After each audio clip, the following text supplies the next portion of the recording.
Hey guys, welcome back to ArtosisCasts. Kind of a fun one here today. We have Shine in the bottom left. I think you guys all know him. Bag of Builds himself. This guy is very beloved within the StarCraft scene because he's got the most wild strategies out there. He is an unbelievably smart and strong Zerg player, a former ASL finalist. Definitely one of the most entertaining players in the world to watch, in my opinion. And I think in most people's opinions as well. This is a guy, honestly, I'm surprised I don't cast him more on the channel. I should look into that. There's like certain players that I really do like to grab games of, and I should grab more Shine games. And his opponent here, a friend of mine, it's Gypsy. Okay, so this is the strongest Terran that basically isn't Korean, right? If that makes sense. Well, no, okay, so let me put some qualifiers on here. Okay, in the what I call the foreigner scene, which is, so there's three scenes. I've explained this before. It's hard for the terminology. There's because of the Chinese players, right? So there's Korean players, they're the best. Chinese players, China's the, like, obviously the second best country, obviously. And then there's the foreign scene, which is basically everybody else, right? Within that scene, Gypsy is the strongest Terran.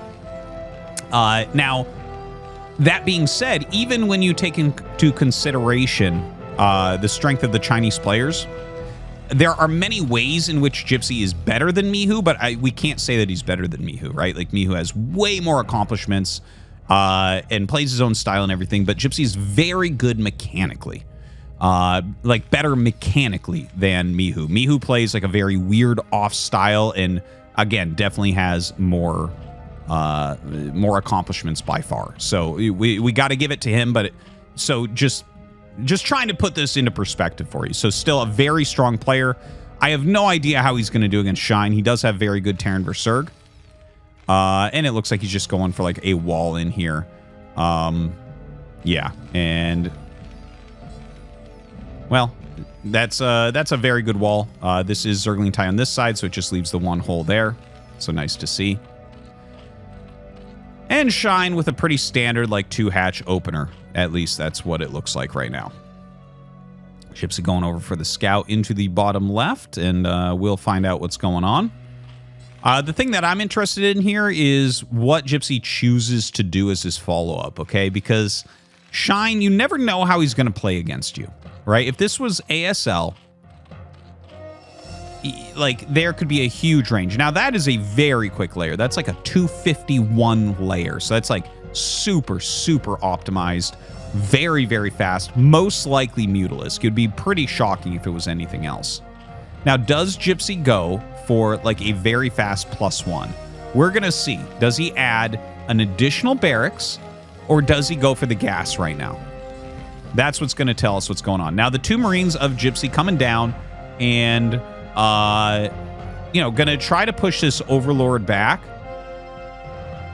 Just seeing if he can catch anything, basically, with these Marines. Very, very brave, but the Lings are chasing his SCV. So if his SCV dies or the Lings leave the screen, he'll just turn his Marines all around and go home. Now, he's walking out. The Overlord saw, you know, the Marines coming, so I don't think that there's any chance of real damage here, right? He makes a couple more Lings. 6 Lings will do fine against 3-4 Marines easily. So yeah, he's going to continue to walk up. And Gypsy with some pretty good micro overall, but yeah, as you can see, like, he made enough. He made enough. So that makes Gypsy's position a bit weaker, but he did go for the second barracks, right? So this is a 2 racks. Normally I would call it Academy Rush, but this isn't an Academy Rush. This is just like a standard 2 racks Academy. He's not going to have any timing to move out on the map before Mutalisks. So Shine is actually, like, I would say right now Shine's definitely ahead.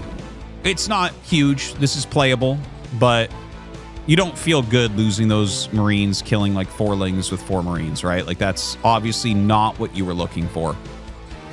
As far as the worker count goes, Gypsy continues to produce, gets his engineering bay going. Very good drone count here for Shine. He's done a great job expanding his economy and keeping it relatively close right now. The Spire is still on its way. And let's see if he adds more racks. Like, is this going to be 2 racks into the factory? Is it going to be 3 racks? It could even be 4. You definitely can do something like that. I don't know what he thinks his best chance against Shine is going to end up being. I do feel like Gypsy's a little bit low on workers right now. I wasn't paying super close attention to whether or not he was skipping any or he got like a supply block. It does feel just slightly low. We'll see where he ends up. Notice how he is skipping the second add-on for now as well. Just kind of moves out into the front a little bit, trying to feign some pressure here. Scan goes down to the natural, sees those eggs. He's going to know mutas are in there. And of course, we see Shine going for that third hatch as well. So turrets are going to have to start pretty soon. Ooh, Shine gets in with 3 lings. Going to pick off a Marine there. Oh, very, very annoying. Third Rax is on the way. So Shine has tons of intel as well as getting damage here. And actually, the SCV count hitting right where he needs it to hit. So actually, I was a little bit wrong on that read for a second. Basically, guys, you need to have more than 30 SCVs as you start your missile turrets in normal games, right? And he did lose an SCV in there. So, you know, he would have a little bit more right now. He's going to add a few more as well. Mutas coming across the map from Shine. Turrets still being made here.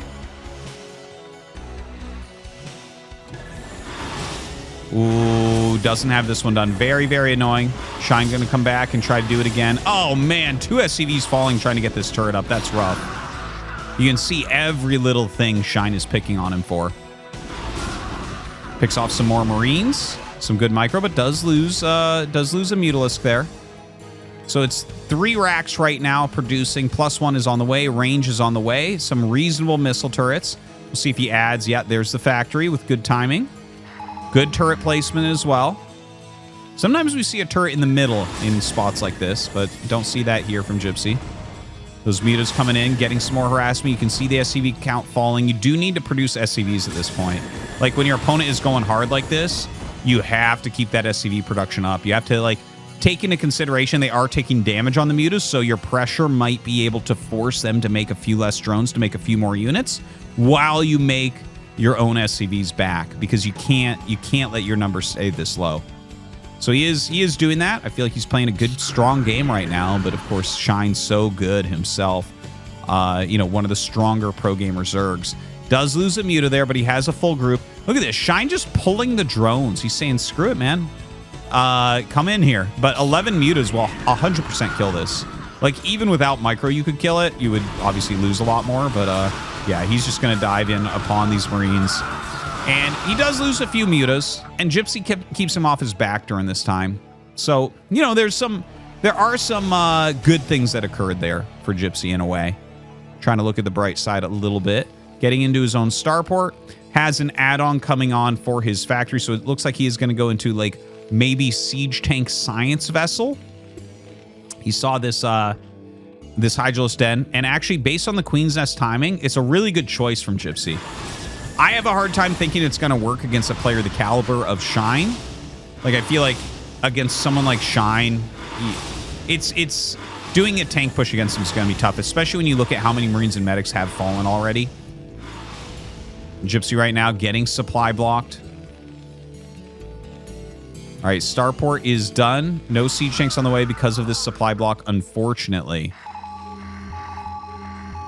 Some good scans going down. Just kind of checking where that tech is up. He saw that the hive wasn't started, so that should give him at least a feeling like he can still do something. Unfortunately, this supply block is like really long lasting from killing those depots. That actually happens sometimes, where when you wall in, they kill your depots and your rhythm is a little bit off and your supply block lasts longer than it should. Finally has that first tank in production. So basically, guys, if they don't have the Queen's Nest started by the time your factory is done, you have the option for a siege tank push that has the potential to kill the natural base before defilers, or the third base, or whatever, right before consume is ready for defilers. So that's kind of the timing that you're looking for. So that is 100% what Gypsy should be doing here. In fact, he should not be using any more scans for scouting. What you want to do in a situation like this generally is bank some scans, because you want to move out as quickly as possible. Now, his siege tanks were delayed slightly because of the supply block, so he might actually move out with the science vessel as opposed to, you know, kind of waiting. Here you see Shine is really brutalizing with these mutas, doing some great harassment right now, picking off multiple Marines, just dealing damage here and there. Oh my God. And that is the painful part. when you lose that siege tank, realistically, to push through, you kind of need 2 siege tanks. One isn't going to do it, so he's going to kind of have to wait for this. So this slows the push down by at least 32 seconds from the quickest time you would have left before. Hive is done. Defiler Mound is started. I think the timing for the consume push is almost 100% gone at this point.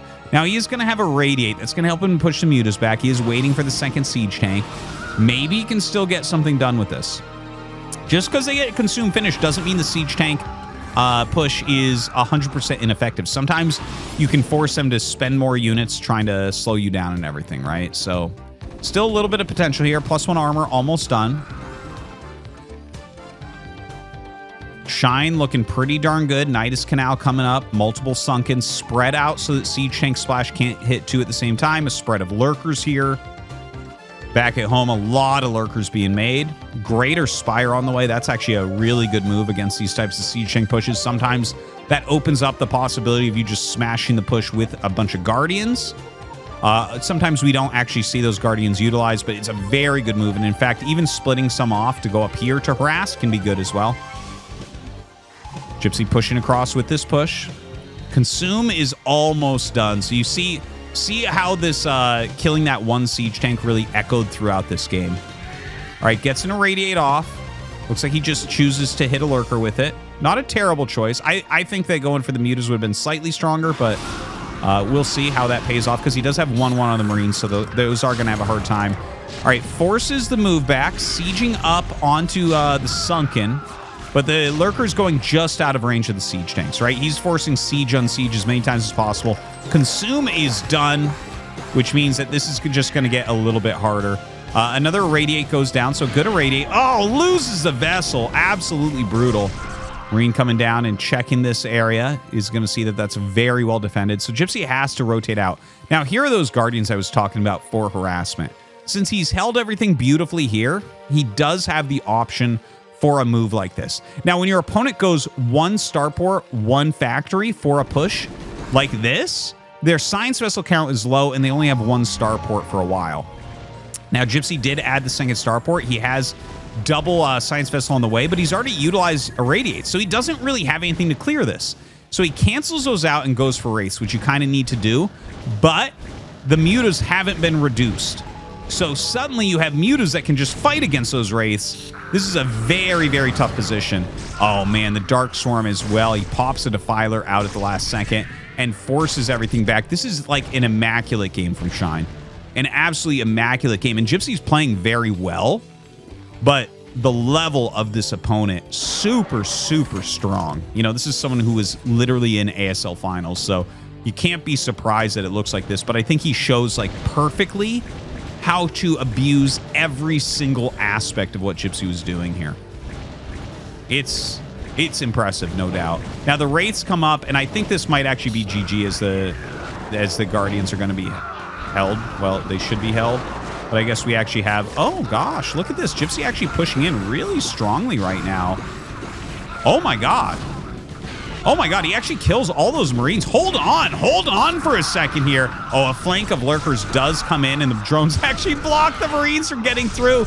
A really good move there from Gypsy, and in fact, everything here was on hold position from Shine, so the Wraiths do their job, and he does hold on. He's up 10 workers at this point. Still not a great position here for Gypsy. His standing army is just a bit too low. As you can see, that supply differential, it definitely goes towards... Shine pretty heavily. He's got all sorts of options for what he wants to make. Melee upgrades all on the way. Third base is down for Gypsy now, but well, you know, his SCV count is pretty good. He is fielding out some more of these, but calls GG, realizing nothing left for him in this game, but I think it was pretty well played. You know, when I see one of the very top non-Korean players, you know, someone like Gypsy or DeWalt or, you know, if Crossy plays a pro, I think he can be pretty fun to check out. I hope you guys did enjoy this game and the clinic that Shine put on. Thanks for watching.